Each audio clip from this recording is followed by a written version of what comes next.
સૌથી વધુ હિન્દુઓ, સુરતના હિન્દુઓ અહીં પીઝા ખાતા ને અહીં ઈંડા ખાય છે. સૌથી વધારે હિન્દુઓ આમલેટ ખાય છે. સૌથી વધારે હિન્દુઓ વ્યભિચારી છે.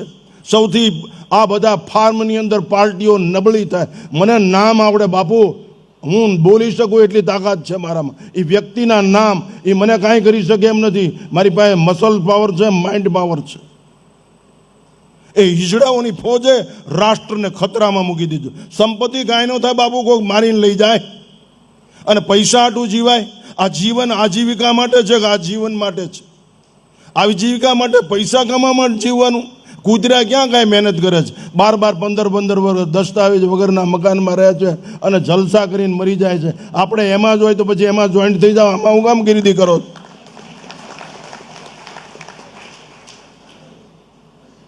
તમારી જાતને પૂછો, આ લારી ઉપર કોણ હોય છે? એ શેનું કેવું બન્યું? આહાર શુદ્ધો, સત્વ શુદ્ધિ, સત્વ શુદ્ધો, ધ્રુવા સ્મૃતિ. આહાર શુદ્ધ. અમે બાપુ એની સામું જોતા નથી. મારા સેવકો અડી ન શકે બાપુ, હાથ પગ ભાંગી નાખું. એટલી તૈયારી હોવી જોઈએ. સાધુ કાંઈ મોક્ષ નો આપી દે, માર્ગ બતાવે.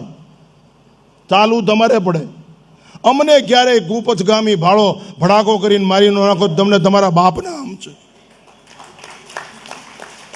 અમે રાષ્ટ્ર માટે સમર્પિત છીએ. અમારું જીવન વૈદિક સંસ્કૃતિ માટે સમર્પિત છે. અને રાત અને દિવસ રોજ 400 કિલોમીટરનો પ્રવાસ કરું છું. હું જ્યાં મહંત છું ત્યાં પેટીમાં 10 લાખ રૂપિયાનું ચિલર આવે છે. અત્યારે દિલ્હી સુધી કોઈ બોલે એવું નથી. અમે પૈસા ભેગા કરવા નહીં, અમે માનવ જાતનું, પ્રાણી માત્રનું ભલું કરવા માટે સાધુ થયા છે. પૈસા ભેગા કરવા માટે. પૈસા તો મારીને લઈ આવાય.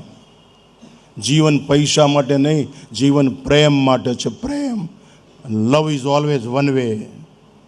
અપેક્ષા રહિત નિર્વ્યાજ પ્રેમ છે. તમને પ્રેમ તો કેસ કેમ થાય છૂટાછેડાના? અને હવે નવી ફેશન નીકળી, ભાઈબંધીમાં લગ્ન. એનું ઇંગ્લિશમાં કાંઈક છે ને, મને દી કાંઈ આવડતું.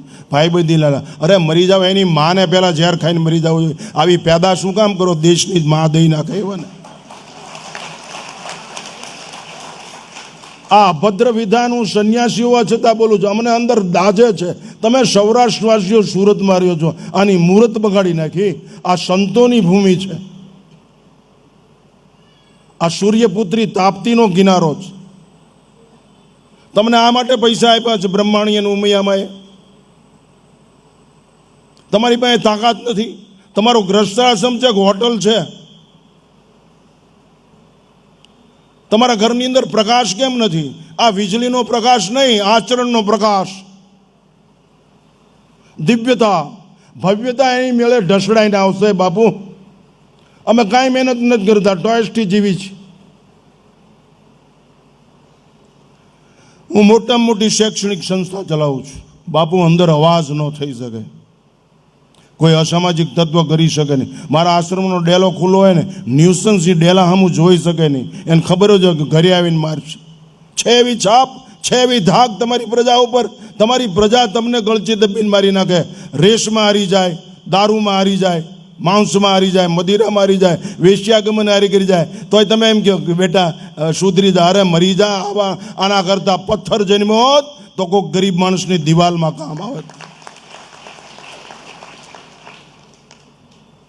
રાષ્ટ્ર એવું સ્વીકારતું જ નથી.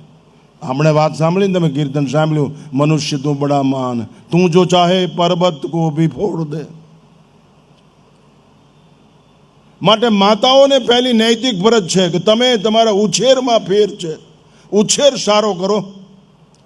ઘરનું વાતાવરણ શબ્દથી ભરી દો, દિવ્ય શબ્દોથી. કીર્તન ગાઓ, ભજન ગાઓ. અરે ડોસી વગરનું ઘર શમશાનથી બેદ છે. અહીં વૃદ્ધાશ્રમ હોય, ડોસી જ અનુભવની ખાણ છે. એ જ પકડીને લઈ જશે આ ખોડિયારમાં છે, આ ચાઉનમાં. જો આ ચકલી રહી, જો કલુડી રહ્યું. પ્રકૃતિ સાથે તાદાત્મ્ય એ જ કેળવાવશે અને વિકૃતિને જન્મ નહીં આપવા દે. એ ડોસીની તાકાત. એ ડોસીને ઓટલે ખાવા નથી આપતા, કાઢી મૂકો. અમને બાવાને હાર પહેરાવીને, શાલ ઉઠાડીને, ભેટ પૂજાનું કવર આપી તમને મોક્ષ નહીં મળે. શું અમારા બાપનો ખજાનો છે? તારી માને પહેલાં પગે લાગ, તારી માનું પહેલાં ભલું કર. ધર્મ એને કહેવાય. આ તો મા બાપ ઓટલે બેઠા હોય, અને અમારે અહીંયા ઓલા બાપુ આવ્યા, દોસ્ત કોઈના બાપની તાકાત નથી કે જે મા બાપથી વિમુખ થાય અને સુખ પ્રાપ્ત કરી લે. એવું કોઈ સંતો કહેતા હોય ને એને પાણો મારીને મારી નાખો. એવું બને જ નહીં. જેને જન્મ આપ્યો એ જન્મદાત્રી, એ પિતા, એને તમે ગણો નહીં.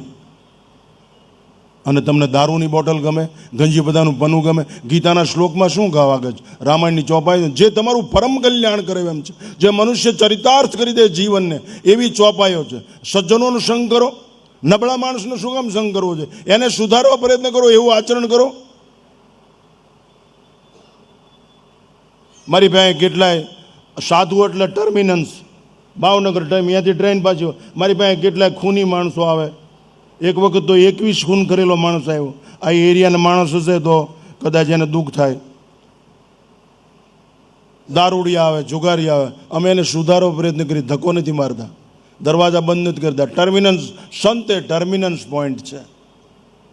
અમે તમે અહીંથી કંઈક લઈને જજો, બાપુ ભારે હારે બોલ્યા, એમ કાંઈ કલ્યાણ નહીં થઈ જાય. અમલ હશે તો જીવન નિર્મલ થશે. હું એકવાર એક કાઠી દરબારને અહીંયા બેઠો તો, સારું ગુંડલામણે, વલ્કુભાઈ ખુમાણ, મને બાપુ એક લીટીમાં અમારો ડાયરો સમજી જાય એવું કહો. મેં કીધું કહુંબો ખરલમાં રહી જાય નહીં, એને મીઠો કરજો. આ એકદમ તળપદ સાહેબ સમજી જાય, કારણ કે એનો એ સંસ્કાર છે. તો તમે અમે બોલીએ એનો અમલ કરજો. અમને ન માનો તો કાંઈ નહીં, ઋષિઓના શબ્દોનો સ્વીકાર કરો, નહીંતર તમારો શિકાર થઈ જશે. મનુષ્ય તરીકેનો અધિકાર ગુમાવી બેસશો. કરો. છોકરું થનગનાટ વાળું હોવું જોઈએ, છોકરું ઉમંગ વાળું હોવું જોઈએ, છોકરું નાચતું કૂદતું હોવું જોઈએ. છોકરાને એવી તૈયાર કરો, ઘોડિયામાં બીક બગતાવાનું ગુજરું આમ, એ નહીં. જેની માં બાથરૂમમાં વંદો ભાડ્યા પછી, ગરોળી ભર્યા પછી નાવા ન જાય, એની માં શું મોજ મારે, એ શું કરી દેતી હતી.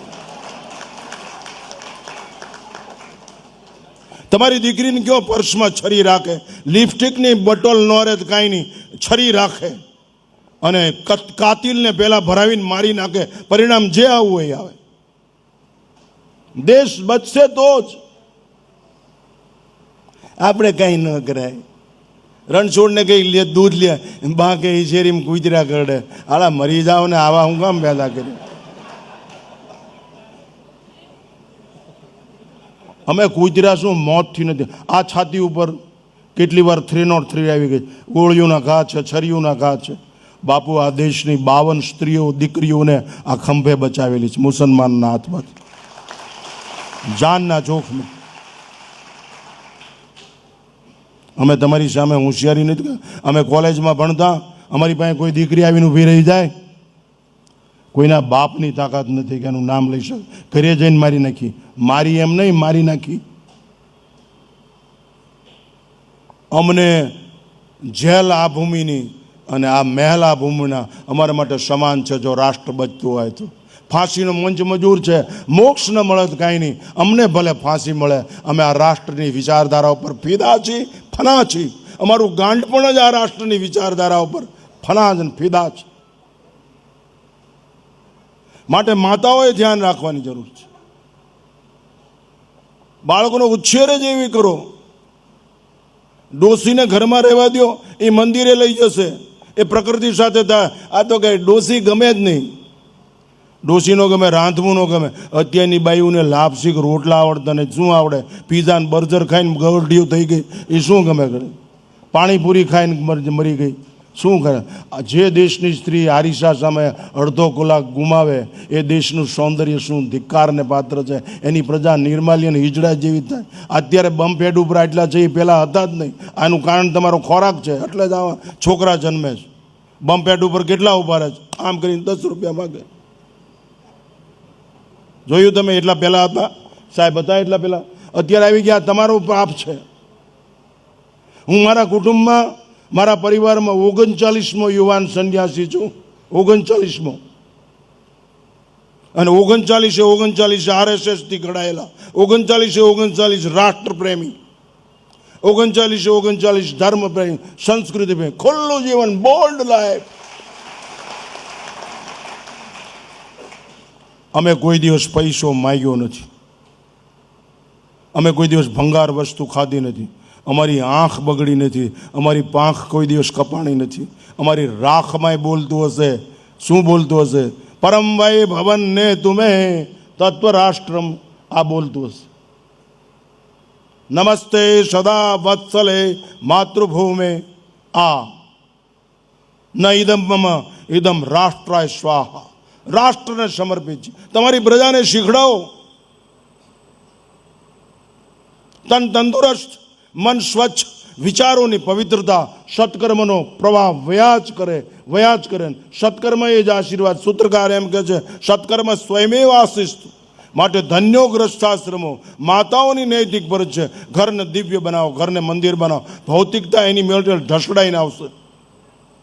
પૈસા મારીને લઈ આવે. પરિવાર કહું, નારી ચોકડી ઉભા રહ્યો, ઘડીકમાં પૈસાદાર થઈ જાઓ. હીરા ઘસું પડીકું ઠોકી લ્યો, 10 લાખનું 10,000માં વેચી દો તો આપણા બાપનું શું થાય? આપણે બધો નફો જ છે ને.